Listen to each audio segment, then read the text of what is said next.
আমার এই এলাকার বন্ধু বড় ভাই ও আমার মুরব্বীরা, আসসালামু আলাইকুম ওয়া রাহমাতুল্লাহ। প্রিয় ভাইরা, বিগত ভারতের সেবাদাসী শেখ হাসিনার আমলে আমরা দেখেছি ইসলামের কথা বললে শেখ হাসিনা সরকারের এমপি থেকে না, শুরু মেম্বার, চেয়ারম্যান, উপজেলা চেয়ারম্যান, এমপি, মন্ত্রী, প্রধানমন্ত্রী সবাই চুলকানি একসাথে চুলকায়। ওদের চুলকানি এত ছিল, ইসলামের কথা শুনলে ওদের মাথা নষ্ট হয়ে যেত। আমার বলতো ওরা নাকি তাহাজ্জুদ বেগম।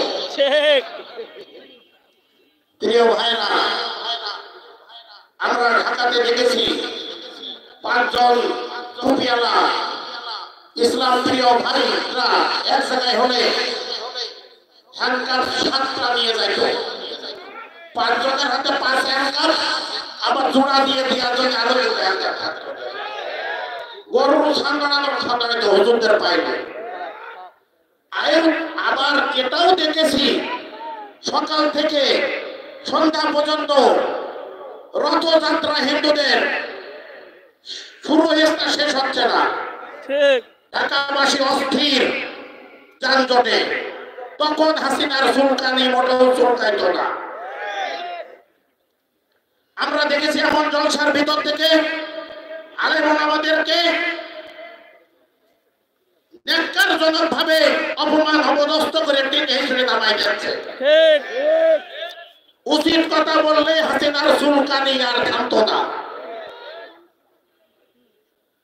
প্রিয় ইসলাম প্রিয় ভাইরা আমার, আল্লাহ পাক রব্বুল ইজ্জত সহজে কারোর ধরেন না, যদি একবার ধরেন তা ছাড়েন না। তার প্রমাণ মিলেছে আমাদের নাবালক সন্তানদের মধ্য দিয়ে। গত 5ই আগস্ট 2024 সালে এমন ভাবে পলিয়েছে যেটা পৃথিবীর ইতিহাসে নজিরবিহীন ঘটনা।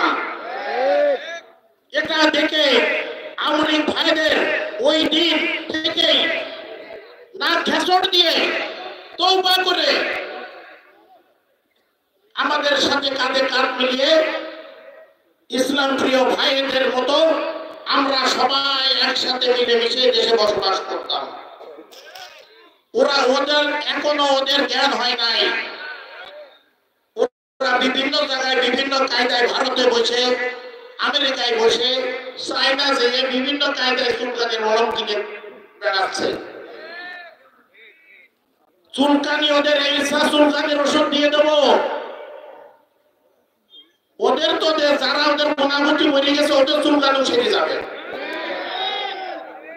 প্রিয় ভাইরা, সময় নষ্ট করবো না। আমার পাশে প্রধান বক্তা বসে আছেন, দিন দুনিয়ার কথা ওনার কাছ থেকে শুনবেন। আমাদের রাজনীতির কথা বলতে গেলে রাত পোয়া যাবে। এই এলাকায় ছোটবেলা থেকে আমার পদচারণা, এলাকার সম্ভ্রান্ত পরিবারের মানুষদেরকেও আমি চিনি, এলাকার যারা সন্ত্রাসী তাদেরকেও চিনি।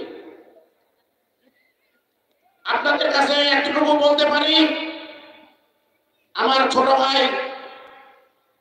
মোহাম্মদ শহীদুল ইসলাম শহীদ, ছোট শহীদ নামে পরিচিত, আপনাদের কারোর সন্তান, কারোর ভাই, কারোর বন্ধু। আপনারা তার মঙ্গল কামনা করবেন, তার জন্য দোয়া করবেন, সে যেন আপনাদেরকে এমনই ইসলামের ফুলের বাগানে বসার তৌফিক আপনাদের করে দিতে পারে। আমিন। তার জন্য দোয়া করবেন, সে যেন বাংলাদেশ জাতীয়তাবাদী দল বিএনপির একটা কর্মী হিসেবে হলেও আপনাদের সেবা দিতে পারে।